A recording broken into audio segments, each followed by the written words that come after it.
When one enters, all rise. The Galactic Council had not stood in unison for 3,000 years. Not for emperors, not for prophets, not for warlords who'd bent entire sectors to their will. But today they stood, because a human was entering, and humans were not supposed to exist anymore. They had vanished centuries ago after the War of the 11 Suns, leaving behind scorched star systems and silence.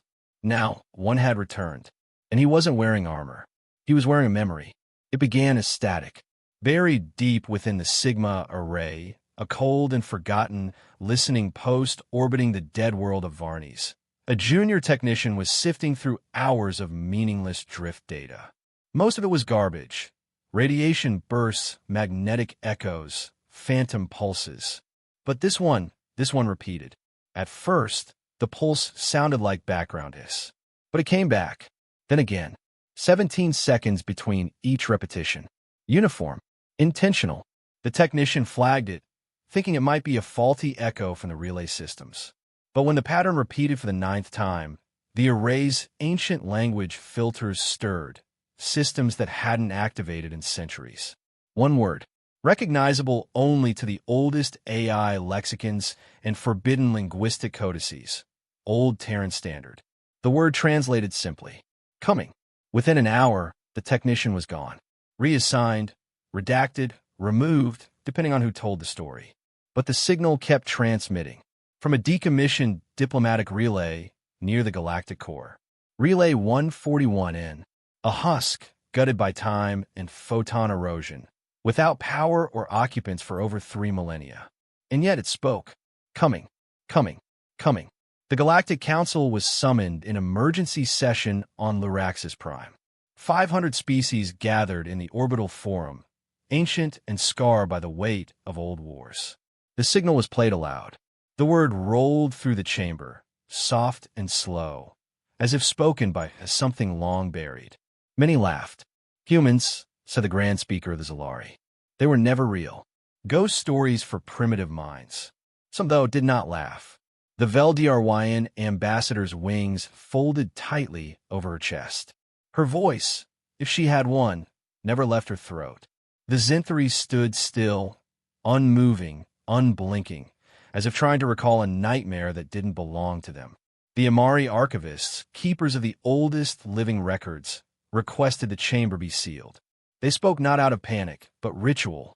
Terra had been locked away for a reason. In the darkest archives beneath the core citadel, dust was brushed from obsidian-plated scroll drives. One file blinked red for the first time in 6,000 years. TER Prime. Status: extinct unverified. Threat classification: obsidian locked. Notes: data corruption. Intentional. Purpose unknown. Obsidian lock protocols were reserved for only the most dangerous anomalies. Data that couldn't be deleted but shouldn't be known. Even now, the archivists hesitated. Accessing it might not just reveal a truth, it might wake it. But the seal was already weakening. The message spread. Within 12 hours, it began appearing in dead systems. Relays long since abandoned or destroyed. Relay 92V in the Cygnus Rift. 8K beneath Archelios' storm ice. Even 301Z, lost in a temporal fold after the drowning sun incident, pulsed to life again. Always the same message. Coming. AI systems began to twitch. On Velker 3, an education net began outputting human music, slow, mournful vibrations known once as blues. On Meridian Theta, a planetary defense grid deactivated itself after detecting emotional phonemes embedded in the signal. Across the galaxy, machines remembered what their makers did not. Terrans, not a species, not a nation, an anomaly. They had never followed galactic norms. No genetic caste system, no engineered optimization. They fought among themselves more than with others. They built gods and tore them down in the same breath. And yet, when they stood together, when something threatened the thing they called home, they were unstoppable. Records suggested they reverse-engineered weapons in weeks, turned scouting missions into planetary sieges, learned your language just to taunt you with your own final commands. But they had vanished. 6,000 years ago, their systems went dark. Not destroyed, not overrun, just quiet. Some believed they'd ascended. Others whispered of internal collapse. A few dared to suggest they had chosen to vanish. But if so, why now? Why return? Back at Sigma Array, the technician's workstation remained dim. His notes had been wiped, but the signals still played, now whispering with subtle modulation. A carrier tone layered beneath. Something new. He had left one line in his manual log, scrawled in a dying language no one else in the station could read. "We are not afraid. We are homesick, and we never left." In another corner of the galaxy, on a derelict mining vessel caught in a gravitational drift near the collapsed star of Eurus, an old emergency beacon activated.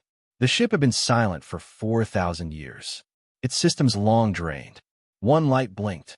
In the cargo hold, amid dust and old bones, sat a child's toy, metallic, crude, marked with Terran letters.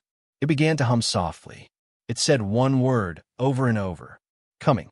The Galactic Council chamber was vast, an ancient dome of glass-forged alloy and grav-anchor platforms, suspended above the swirling atmosphere of Luraxis Prime. Delegates from 500 systems hovered at their appointed stations, murmuring in overlapping tones, languages, thought bursts, and scent clouds. Lights pulsed. Translations flickered. Diplomats argued, postured, and recorded. But always, one chair remained untouched. The 12th, positioned on its own dais near the center, slightly elevated above the others. It was elegant but unadorned. Crafted of obsidian gold lattice and woven chronosteel, it looked as though it had been designed to wait. And for 3,000 years, it had done just that. Most council members passed it without a glance. Others offered ritual gestures, depending on their homeworld's myths. A few simply ignored it, uncomfortable with the silence that seemed to ripple around it. Official records labeled it reserved, Terran Accord representative. But no Terran had sat in it. Not in living memory. Not even during the current council formation. Some called it superstition, others strategic theater. But those who kept the deep records, those entrusted with the silent vaults beneath the citadel, knew the truth. The chair had belonged to the species that ended the Infinite War. A war that no side had been able to win. Not until the humans intervened. Not with diplomacy, nor weapons, but something else entirely. They arrived without warning, offered no explanations, and changed the nature of the conflict in weeks. Not by destroying enemy fleets, but by unraveling their reasons for existing. They hacked cultural instincts, overwrote Empire-level AI minds with viral empathy, taught weapons to feel guilt. In the final battle, entire fleets surrendered before contact. And when the war was over, when peace reigned and the surviving species offered them dominion, humanity declined. They simply vanished. A legend circulated that they left behind one representative. Just one, who walked into the council chamber, placed their hand upon the chair, and said, "Not now, not yet, but we'll be watching." The chair activated. It has glowed faintly ever since. Until now, that glow had remained steady, dim, silent, almost forgotten. Today it blinked. Just once. Then again. The motion went unnoticed at first. Council business dragged on. Disputes between the Cordian mining guilds and the Meridius terraformers. Trade route amendments. A resolution to ban memory weapons on shared stations. Then, the blink became a pulse. Councillor Yezer of the Zalari Hive paused mid-speech. His compound eyes shifted. Councillor Thren, the crystalline envoy from Nuvos, stopped humming. And then the chamber fell quiet. Utterly, unnaturally quiet. The 12th chair's platform began to rise. Protocols triggered that hadn't been accessed in 3 millennia. Lights activated along the chamber's dome. Lights whose very wiring had been forgotten by engineers. Ancient holographic relays spun into motion, glitching and stuttering through the corruption of centuries. Above the chair, a symbol flickered into being. A circle. Within it, a single vertical line, intersected near the top by a smaller diagonal slash. The symbol was not in any galactic language, but it was known. Old Terran Standard. symbolic form. It meant, observe. Gasps and clicks echoed across the council. Dozens of AIs went offline. One of the Draken seers began convulsing and had to be dragged out of the chamber. The symbol faded. In its place, a figure emerged, hazy, flickering, half-corrupted. A hologram. The figure stood tall, bipedal, cloaked in a long coat that shimmered like wet ink under starlight. The face was obscured. Not masked, just unfinished, like it hadn't been given permission to fully render. It didn't speak, not with words, but the council heard it. A resonance rippled through every translation system. Not audio, not thought, something deeper. The watch has ended. No further data, no explanation, just that. Then the figure looked directly at each counselor, somehow at all of them at once, and the room chilled. Because in that moment, every delegate, regardless of biology or interface, felt something they could not explain. Recognition, not of a species, of a presence. And then the chair deactivated. The hologram faded. The lights dimmed. Silence returned. But not the same silence as before. After a long pause, the floor recognized the voice of Archivist Moran, a being older than most stars, draped in robes of living ink and encoded pollen. Request, full system audit. Cross-reference all existing records on the Terran Accord. The chamber paused. The request returned. Access denied. Records missing. System integrity compromised. Moran's voice trembled. They've erased themselves. Again, another voice whispered through the air, this time not from the chair, not from any speaker, not from any system. It came from nowhere and everywhere. We were forgotten because we chose to be. Remember us now only as a warning. In the weeks that followed, nothing else happened. No fleets arrived. No signals traced. But strange phenomena began spreading. In Avanus Reach, a rogue planet passed through a solar system without disrupting its orbits. Impossible under known physics.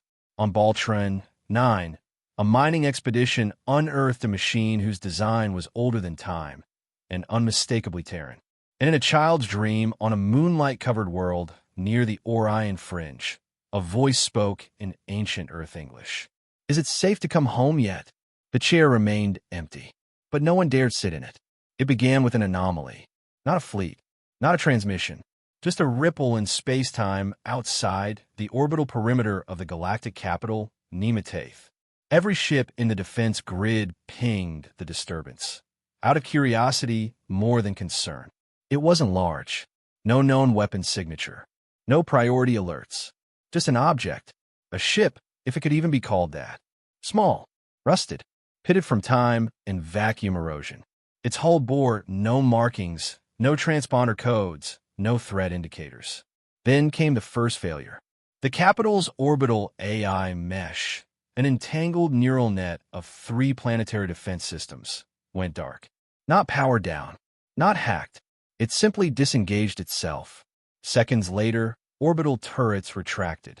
Shield nodes went dormant. Interception fleets stood down. All without command. All without traceable override. Across the capital, sirens wailed. Commanders shouted over dead comms. Emergency protocols activated and were ignored by systems that no longer listened. Then the ship began to descend. No propulsion flare. No trajectory arc. It simply moved impossibly smooth, as if space bent beneath it.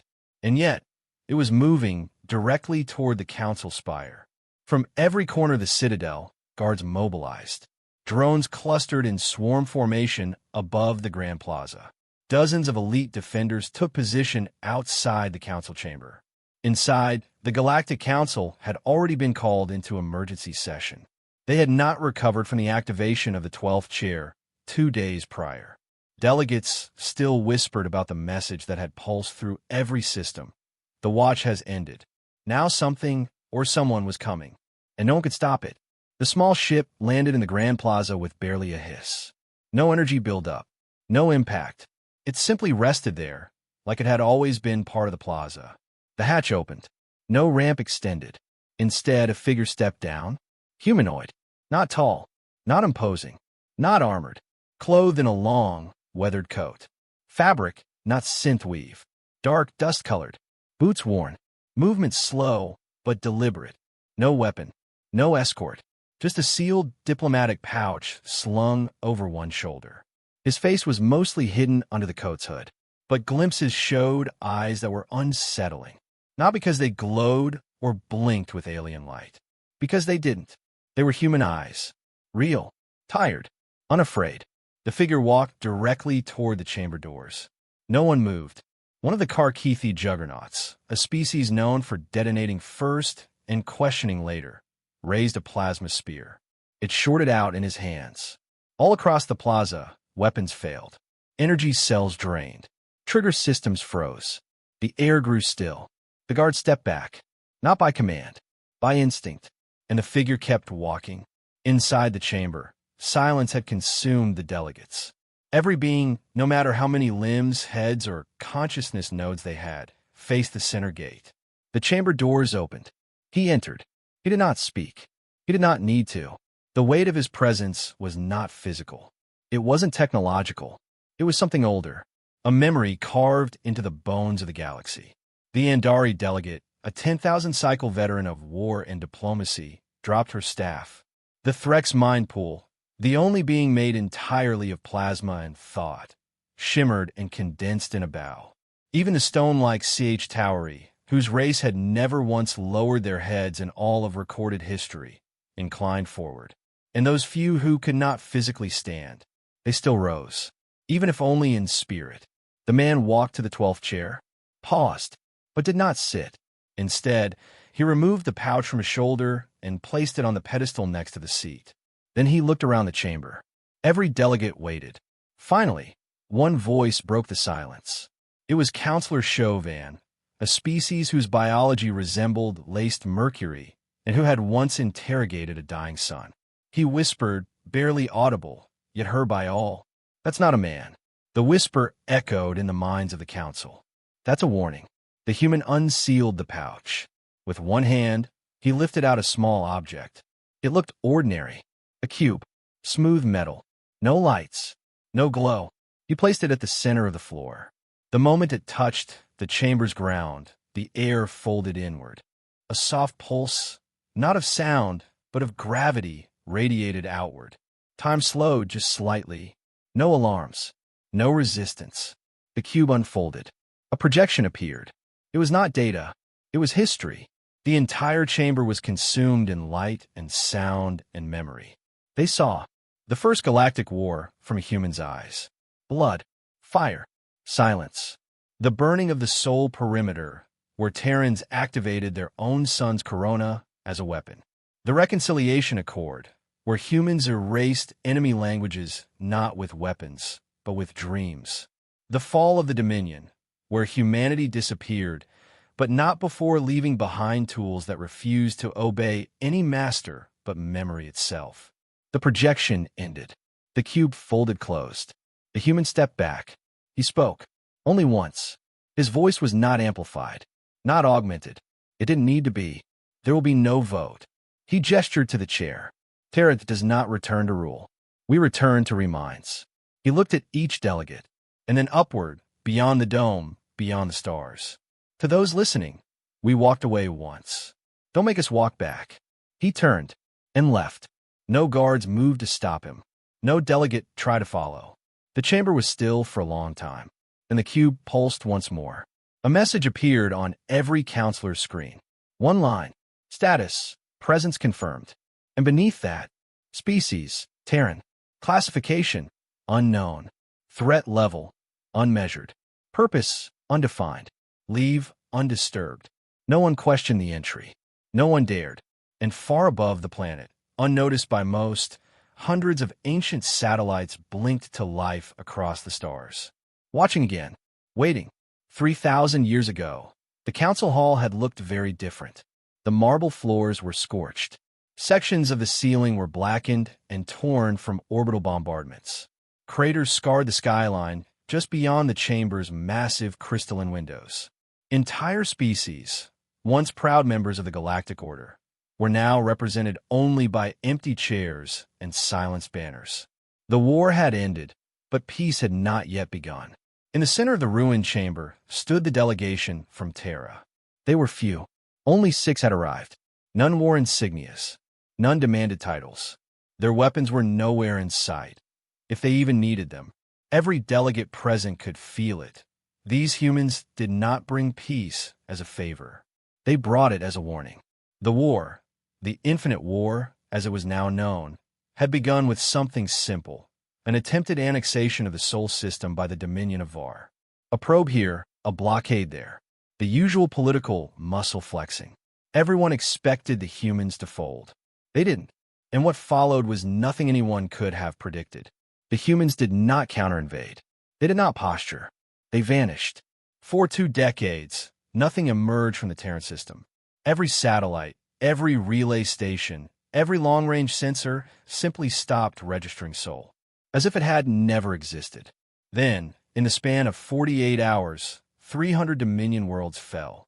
Not to fleets, not to bombs, but to concepts. Time on those worlds fractured. Gravity reversed. Whole cities awoke inside dreams that were not their own and never woke up again. Some planets simply ceased to be. Others still exist, but backward. The Dominions sued for peace, and then disappeared entirely. Their name became untranslatable. No one remembers how.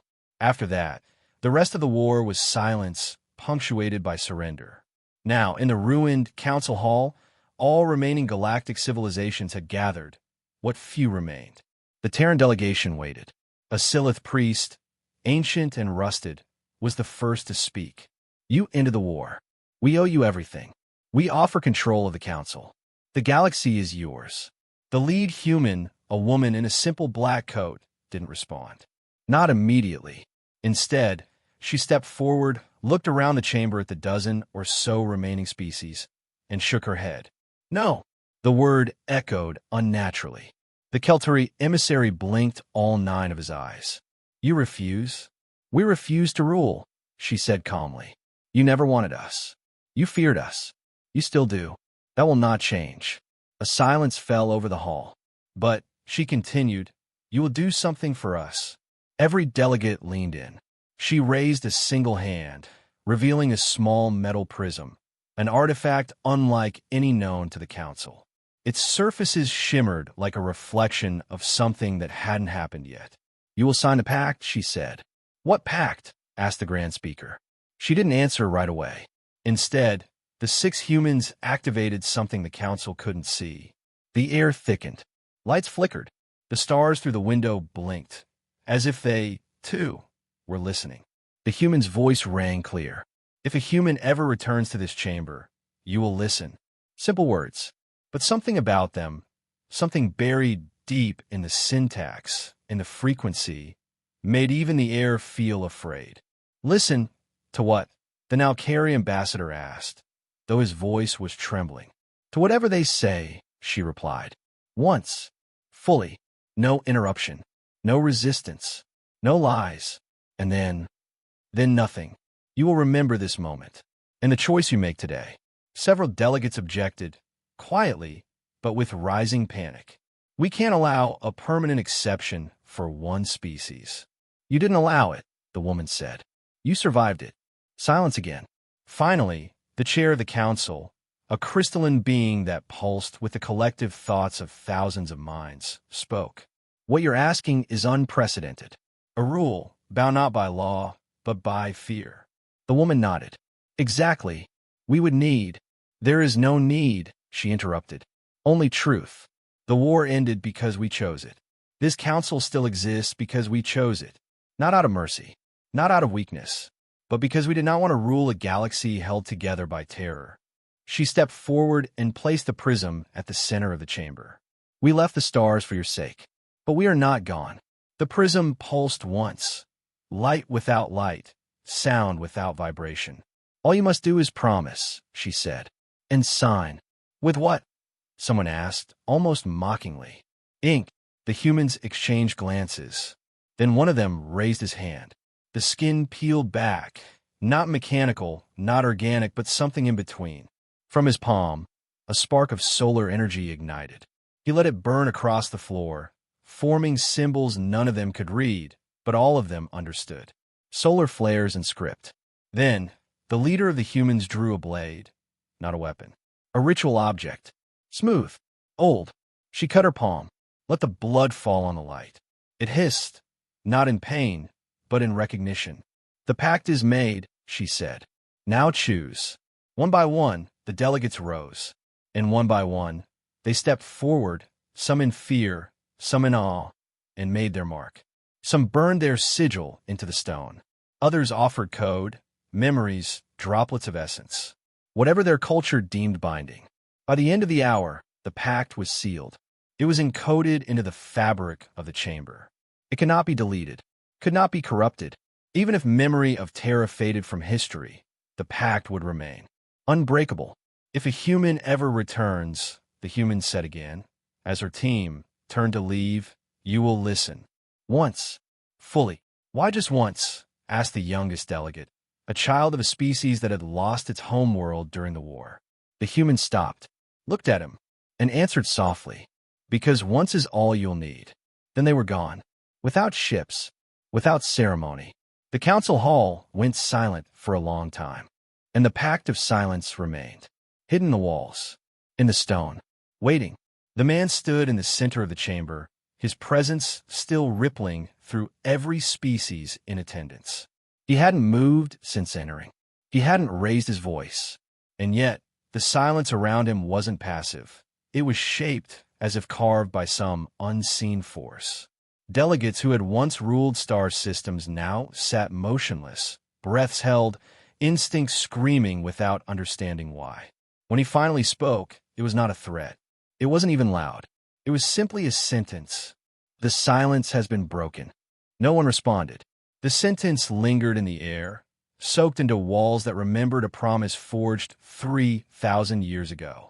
Some species didn't understand the sentence directly. Translation text struggled to parse it, but the meaning arrived all the same. It bypassed words, entered through bone. The Zalari chairwoman broke first. Forgive the intrusion, she said, her voice strained. Could you clarify? What silence?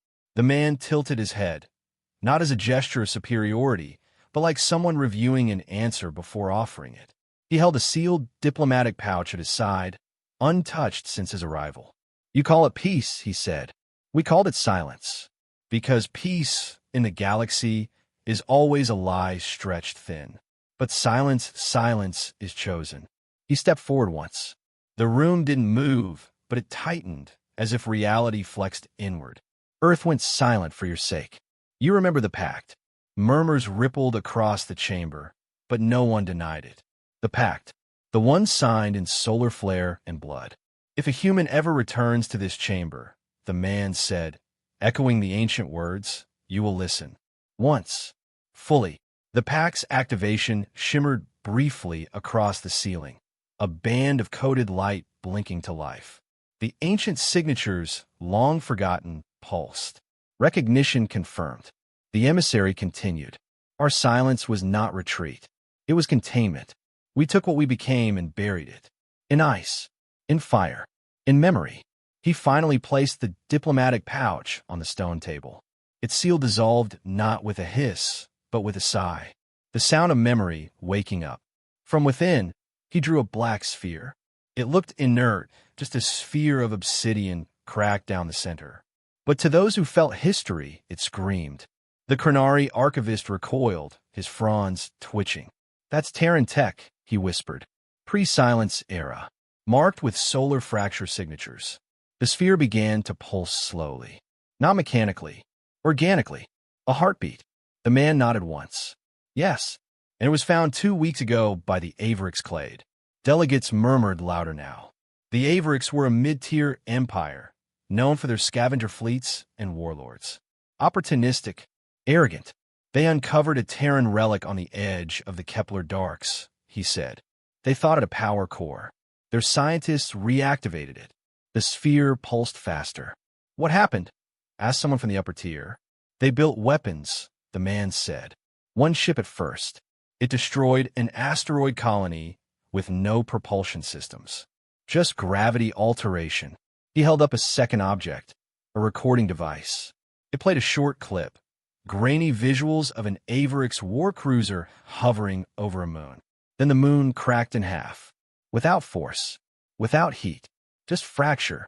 The voice of an Averix captain crackled across the recording. By decree of the Clade, we lay claim to these systems. Let any who resist witness the relic's power. The clip ended. A stillness heavier than silence took its place. They don't know, the emissary said. They don't understand what they've reawakened. That ship wasn't powered. It was remembered. The council speaker, a being of swirling crystal and refracted thought, spoke slowly. You're saying the relic responded not to control, but to memory? The emissary gave the faintest nod. Terran tech doesn't need instructions. It needs recognition. They touched something older than their species. And now Earth remembers. Several delegates began pulling up encrypted files, verifying histories that hadn't been accessed in millennia. The speaker's light flickered. Are you implying Earth is no longer dormant? The emissary looked up. For a moment, his eyes didn't look human. Not monstrous, not alien, but like twin fragments of a dying star. I'm not implying, he said. I am informing. The obsidian sphere cracked fully. Not with violence, but with precision. It opened like a flower. Inside, nothing mechanical. Just light. A code. The chamber lights dimmed. Not from power failure, but from fear. A projection filled the space above them. Earth, seen from high orbit. Its surface looked unchanged. Blue, green, familiar. But underneath, layer by layer, strange geometries formed. Subterranean lattice structures. Gravitational wells stabilized by unknown physics. Cities designed as circuits. Earth wasn't just a planet. It was remembering its purpose. Earth is awake, the emissary said. And what does it want? Asked the youngest member of the council, a reptilian scholar barely of voting age. The emissary looked at her, kindly, almost sadly. It doesn't want anything. Wanting is a flaw of the living. He paused. But remembering? That is vengeance refined. Several species shifted nervously. We didn't authorize the Averix action, a delegate said defensively. They acted alone. But you watched, the emissary said, and there was no argument to that. You mapped the stars, he continued, but you didn't map your own history. You made myths of us. Whispers. A bedtime threat for young soldiers. He stepped back from his sphere. It folded in on itself. Gone. You have one choice, he said, voice quiet now. Contain the Averix. Seal their systems. Do not let them activate another relic. And if we don't, the speaker asked. The emissary turned to leave. At the threshold, he stopped and gave his only warning. Then Earth will not send another diplomat. He stepped into the corridor, and the chamber behind him, though full of the most powerful species in known existence, felt as if the galaxy had just tilted slightly towards something old and inevitable. Tension rippled through the chamber like a gravitational wave. For the first time in 3 millennia, the council faced a vote where all 12 chairs were occupied.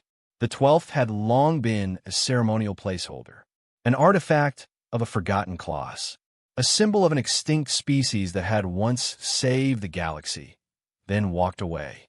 Now, that chair pulsed faintly with soft amber light, active, alive. The human had taken his place without announcement, without objection, and now they had to vote. The issue before them, whether to allow humanity autonomous retaliation against the Averix Clade for reactivating Terran relics, or to intervene and maintain control under council law. We cannot allow an unmoderated response, the Zevik Prime snapped, one of the elder voices on the council. This species has been dormant for over 3,000 years. We cannot predict their level of force. They've already demonstrated technology capable of planetary fracture. The Averix stole and misused ancient weapons, countered the Dravi delegate, his voice calm but firm. You cannot light a match in a munitions chamber and plead ignorance when it explodes. Arguments swelled like tides. Some whispered that the humans had no legal claim. They had signed no treaties in over 30 centuries. Others reminded them all of the pact, the promise etched in a solar flare and sealed by the blood of 12 species. If they return, we will listen. Once. Fully. And they had. Now came the vote. 11 votes. 6 for intervention, 5 against. The chamber turned, slowly, hesitantly, toward the 12th chair. The human sat motionless, as if listening to something far beyond them. Then he looked up, meeting the eyes of every delegate with that terrible, calm stillness. Not aggression, not arrogance. Memory. When he spoke, his voice was steady but old. Not in years. In weight. "We don't need permission." Gasps echoed. The speaker's form brightened, alarmed. "You're bound to council law while seated here." The human smiled, not unkindly. "I didn't say I wouldn't vote." He pressed one finger to the panel. Against. A tie. Deadlock. Silence. Tension fractured into disbelief. The chamber buzzed with confusion. What now? Was the tie enough to delay action? To force review? The speaker tried to regain order. In the case of a tie, further deliberation.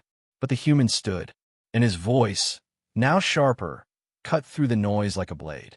"We asked," he said. The delegates froze. "Not because we needed to," he continued, "but because we remember how the last war ended." He didn't raise his voice, but somehow it filled the room. It felt carved from something older than language. "You've forgotten that the galaxy didn't give us peace. We took it, and then we left it behind so you could heal. We hope we never had to return." He stepped down from the chair, walked slowly across the chamber floor. Every step echoed louder than seemed possible. "And now you ask what we'll do?" He stopped at the exit. "We will remember, and act accordingly." Then he left. No one stopped him. They didn't have to, because outside, above the capital world, space trembled. 12 ships slid from the shadow between stars. No lights, no weapons visible, no energy signature the sensors could classify. Just shapes. Black, angular, silent. They didn't emerge from hyperspace. They were simply there, and the stars dimmed around them. A scientist in the orbital observatory whispered, "Gravitational lensing suggests they're not ships. They're points of absence." One of them turned slightly. No engines fired, no heat trail, but entire satellite clusters vanished from orbit. Not destroyed, unremembered. Inside the council chamber, panic had not yet taken root. It was something worse. Recognition. The kind of dread that comes when a child sees a predator not leap, but stare and wait. The Averix delegate tried to flee. His guard stopped him. The Dravy member stood, eyes wide. "You brought back the null forms." The name cracked the silence. Ancient warships of myth, capable not of killing, but of editing. Weapons that didn't break matter. They broke cause, effect, memory, time. The ships above didn't threaten. They simply existed. And that was threat enough. The speaker's form flickered in pulses. "We must recall the fleets. We must contain the Averix and surrender their tech to the humans." The Zevik Prime tried to object. "We do not govern by fear." But he was already too late. Above, one of the ships blinked, and the Averix home system vanished from every star map. Not destroyed, erased. Histories updated in real time. Species records flagged for correction. Like the galaxy itself agreed. Inside the chamber, the speaker lowered their glow. "This is not conquest," they said, almost reverently. The Dravy delegate responded softly. "No, this is memory asserting itself." No war had begun, because the war, they now understood, had never truly ended. They believed humanity had vanished. They believed wrong. It began with quiet shifts in the galactic background, too subtle to alarm the Council's sensors, too scattered to raise flags in the automated threat matrix. But the silence itself was wrong. Too clean, too ordered. Civilizations didn't disappear like that. They were edited. In the days after the Averix system vanished, no war, no declaration, just gone, Council science fleets attempted to analyze the null forms that hovered above the capital. But they found nothing. No drive signatures, no heat trails, not even measurable mass. They weren't made of matter, not in any way the galaxy understood. Then the dreams began. Children on a dozen worlds began speaking an ancient tongue. In sleep, they whispered words their parents had never taught them. Old Terran Standard. On Dravy Prime, a citywide power grid fluctuated for 3.6 seconds. When systems came back online, every screen displayed the same image. Earth, as it had looked 3,000 years ago, lush blue, alive. And a single line of text. Observed. Confirmed. Recalibrating. The council met again in emergency session. The human emissary did not return. But something else did. Not a person. A truth. The chair of humanity remained active. Delegates debated whether the Averic system's erasure had been a final act or a warning. No one dared reach out to Earth. Not directly. So they waited. They didn't wait long. Across dozens of sectors, deep operatives began to surface. High-ranking officials in planetary governments, admirals in supposedly neutral fleets, archivists in forgotten libraries, all revealed themselves with Terran verification protocols. They had been there all along, listening, watching, waiting, and not once had they intervened. Until now, the Dravi ambassador, once a skeptic, delivered a chilling report to the council. Across the last 1,000 years, humans infiltrated over 300 strategic worlds without detection. Their agents served quietly, invisibly, in roles of trust and neutrality. They guided policy, avoided escalation, prevented collapse. You never noticed because they never needed to be noticed. Silence. Then the feed changed. Every comm system in the chamber flickered. The human emissary returned, via hologram only. He was seated once again in the 12th chair, though no physical presence could be confirmed. And he looked older, not aged, worn, like something that had carried weight for a long, long time. When he spoke, it was not to any one species. It was to all of them. "This isn't retaliation," he said. "It's a reminder. You think we left the galaxy. We didn't." He gestured around the chamber with a faint movement. "We walked away from power, not from responsibility. We chose memory over dominance. And we placed ourselves beneath your notice so you could build something better. You call us myths. Ghosts. Extinct." The hologram leaned forward slightly. "But we were here when your civil wars threatened collapse, when trade agreements saved billions, when silence kept old weapons locked beneath ancient ice. We were there." Images appeared in the air behind him. Key moments from the last 3,000 years. Moments thought to be the work of mysterious benefactors, of chance, of fate, but now clearly guided by human hands. Quiet hands. "You broke the pact when you touched what you didn't understand," the emissary said. "But that doesn't mean we come with fury. We come with memory." He stood, and his final words were not a threat. They were truth. A war ends with weapons. Peace begins with vigilance. And memory is its own kind of weapon. The hologram faded, but the message remained. Across the stars, subtle changes began to unfold. Terran beacons lit up in long-dead systems. Warning signals encoded in frequencies the galaxy had long forgotten how to read. Ships once buried beneath planetary crust began to surface, smooth, silent, bearing the unmistakable symbol of the Terran Pact, a cracked ring wrapped in thorns. In a research station on the edge of Xandari space, a young technician awoke to find a message on their datapad. It had no sender, no encryption, just 5 words. "We never left. We watched." The technician deleted it in terror. But a moment later, the lights dimmed, and the stars beyond the viewport pulsed once, as if blinking, noticing. On Earth, life continued. To the galaxy's sensors, the planet still appeared as it had for centuries, inert, barren, choked in radiation. But it was a lie, crafted, layered, protected. Beneath its surface, a consciousness older than any empire pulsed with awareness. Earth was not hiding. It was observing. And now it remembered. The exo-defense grid remained silent, waiting. Terran sentinels, those ageless guardians of planetary will, stood dormant beneath crust and sea, resting until the will of the species called them again. In orbit, the old moon pulsed faintly with encoded gravitational telemetry. Messages no current tech could read, but all could feel. Warnings layered into gravity itself. The galaxy began to change. Not through war, through awareness. No fleet moved without second thought. No empire expanded without recalculating the cost.